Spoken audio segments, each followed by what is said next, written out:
Here's 2019's garden tour, September, and these are mostly annuals because they have the best color. We have marigolds, dusty miller, geranium, and I can never remember the purple flower, but it's awesome because it looks like that all summer. Hummingbirds love it. That's a type of salvia. And then some planters that are fall-ish. We've got some heuchera. Yep, thanks Fiona. Purple. And then the peachy colored one is heuchera. Millet is the spiky cattail looking stuff. And my new bed, as I'm calling it, because I've expanded this garden this year. Again, mostly annuals because it gives you the best color that lasts all season. The marigolds, I just threw a seed packet in. Zinnias behind those, seed packet. And the red is an annual, I can't remember the name. And the silvery is senecio, I believe, an annual. Lantana.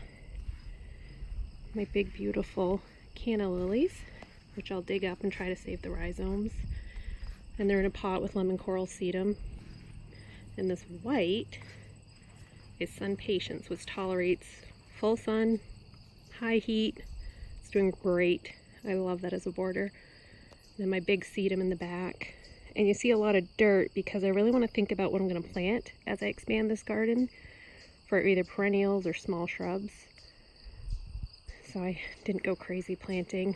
And then my hand-me-down plants, the echinacea and rudbeckia. And then this rope is where I want to dig out and expand this. My big beautiful hydrangea tree that I've been wanting and I found on clearance at our fish kill, Blue Seal, and drove all the way back from New York with us this week. So that'll be like a focal point. And I might add some lattice, like as a little fence to hide this junk, but I can still access under the deck behind the lattice. That's king tut decorative grass, which I didn't really maintain very well this summer, but still looks good. And of course my veggie garden I've shown a lot of pictures of this summer because it's just thriving.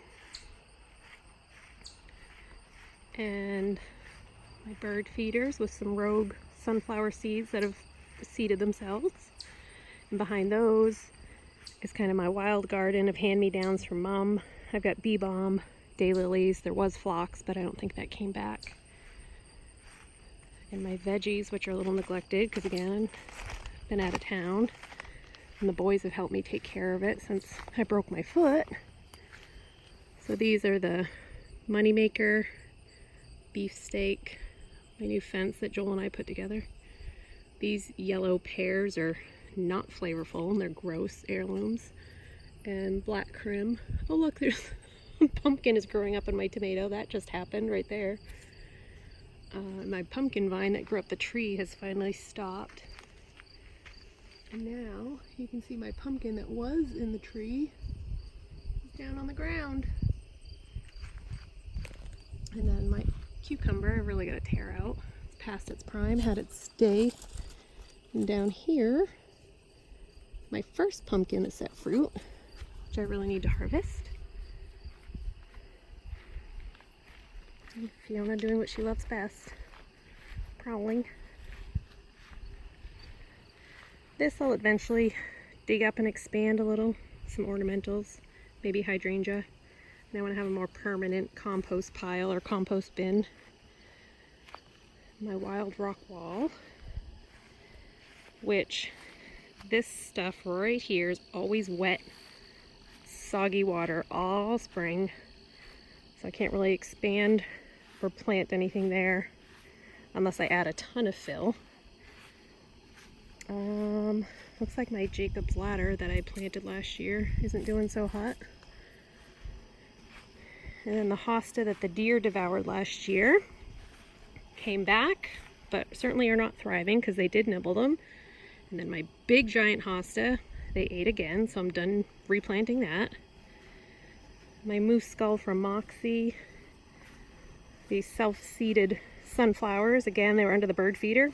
Seeded themselves. I threw in the Dusty Miller like a week ago. Transplanted that from out front. And that's a big heuchera I threw in a pot because I didn't know where I wanted to plant it.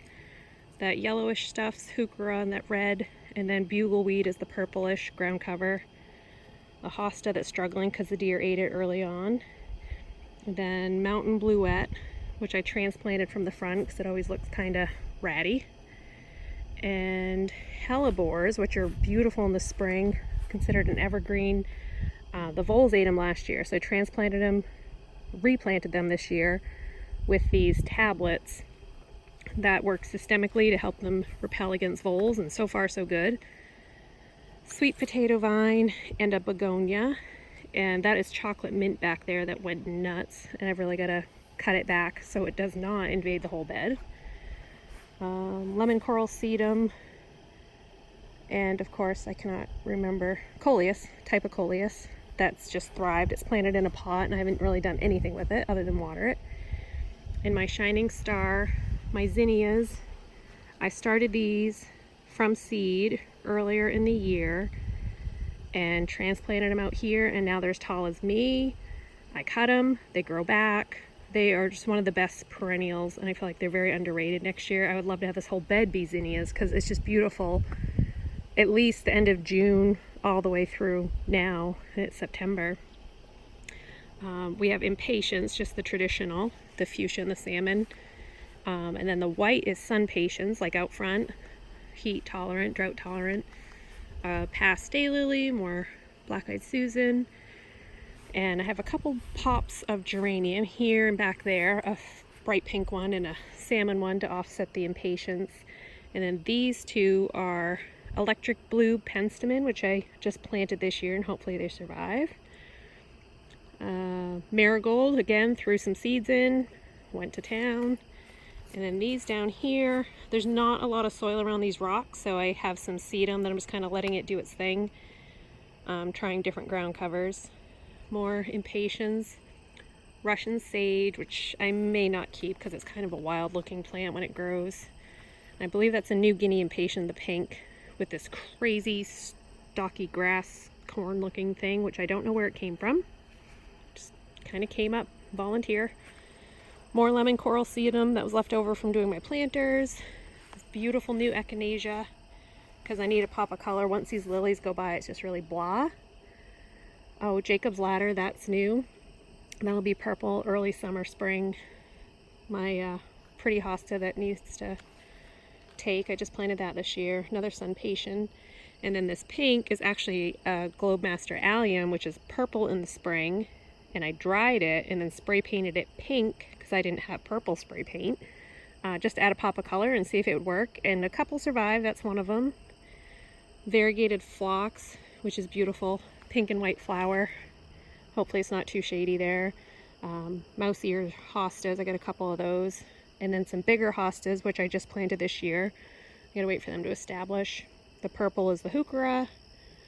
More regular impatiens.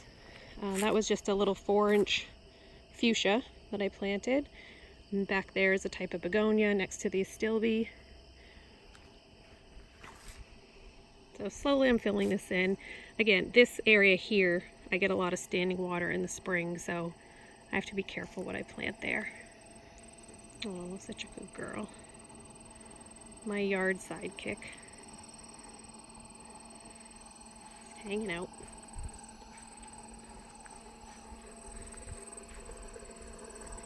And then this is my transplant bed, where I have plants that I either don't love or have taken over. Mostly daylilies, echinacea. I have an ornamental onion in there. I don't know if I'm going to keep them.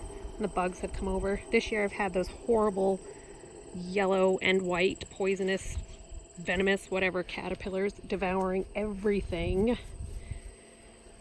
And this is a type of thistle. Echinops, I think it's called.